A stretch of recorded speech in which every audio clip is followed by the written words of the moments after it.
Well, that was not a good thing to do before the video, because hello, first and foremost. But yeah, I just read a little bit through Lane's Wikipedia article, since I just wanted to know kind of the circumstances around this performance. Maybe that has not been the best idea I've had so far, because now I'm a little bit sad in a way.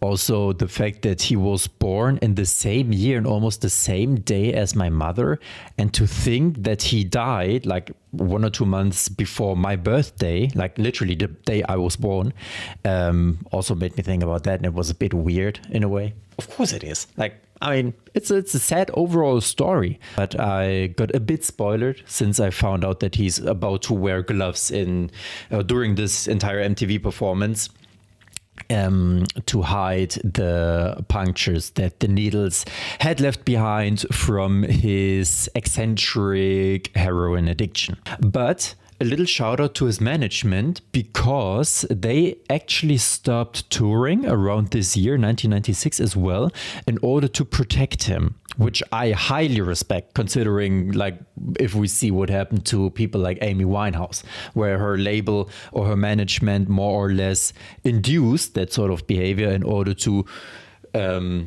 support the creativity, like, hey, pain makes for good music, so have a bottle. It's messed up. So very, very much respect the fact that they did not do that. So yeah, okay, what are we gonna do today? First of all, you can see I will listen to the entire thing. I just took all of the videos from YouTube and then cut them together.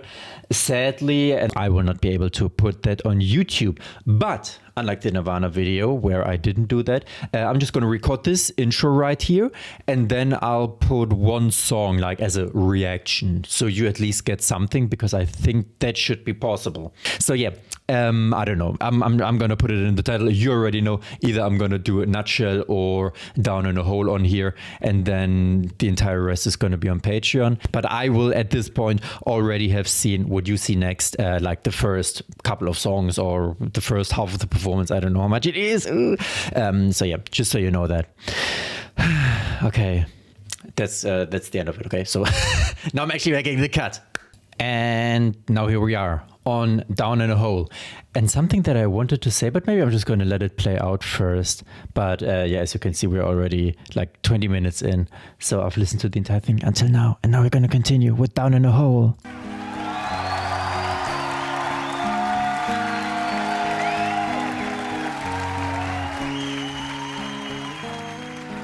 By the way, I'll sadly need to speak a little more during this performance, so MTV doesn't take it down.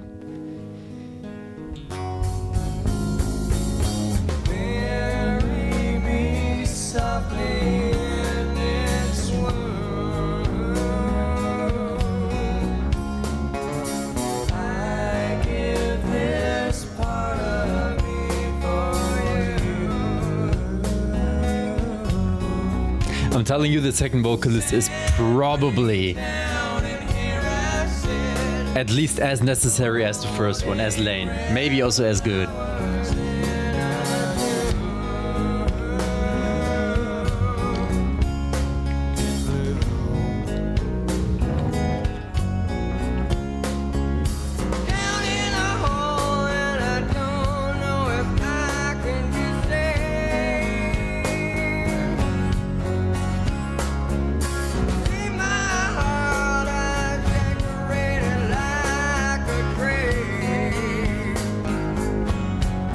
Okay, I changed my mind. Lane is the better singer by far.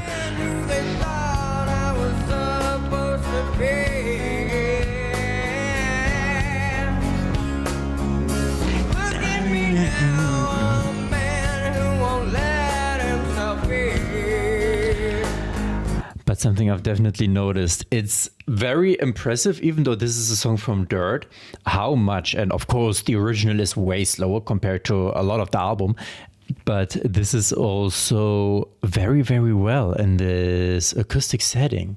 Even though in the original, you know, I remember that it was just all of the guitars, electric guitars in that case, came in during the chorus, down in a hole, and now it's just like this, but it works very well.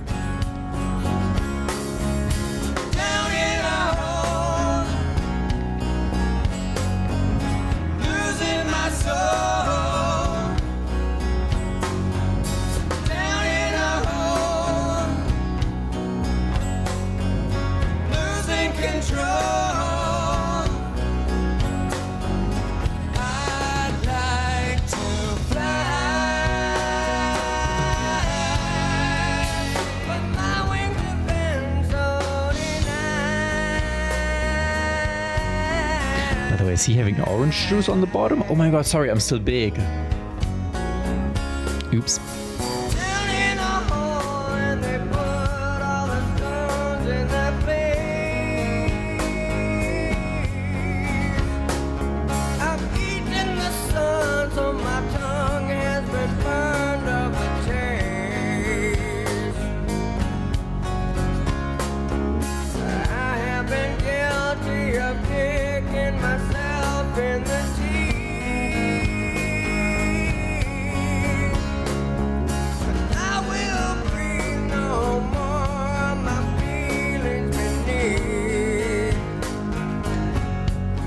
It's very impressive though that he manages to push his voice that way while sitting and also hunched over, because that usually impacts your range.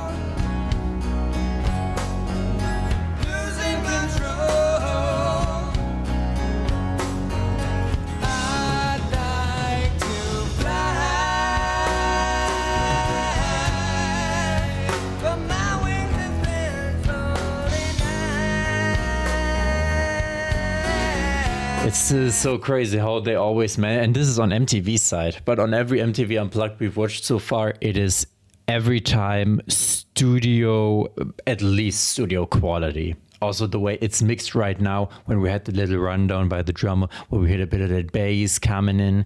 And yeah, of course, like some guitars are mostly only on one side. Although maybe when you take that off, you can hear it. At least that's how artists or sound engineers mix it sometimes. That 95% of a specific instrument is on one side, and 1 or like 5% of it is on the other one. So maybe if I took one earphone off, I would notice that. But I don't want to. I want to experience it in full.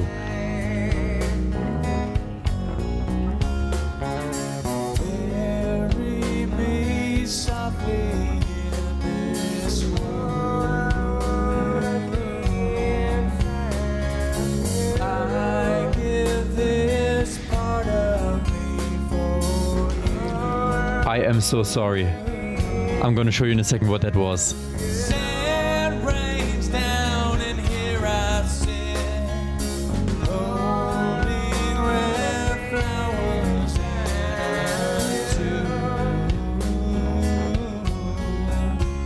I still hope that they perform Don't Follow.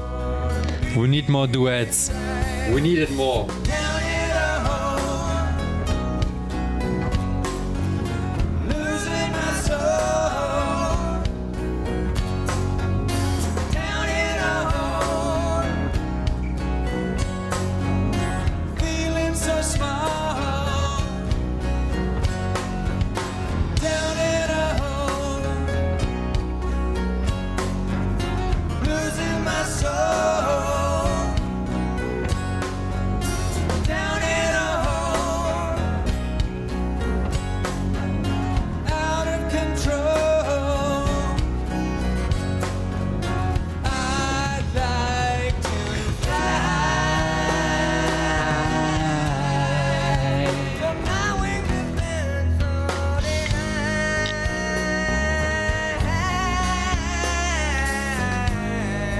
Lane.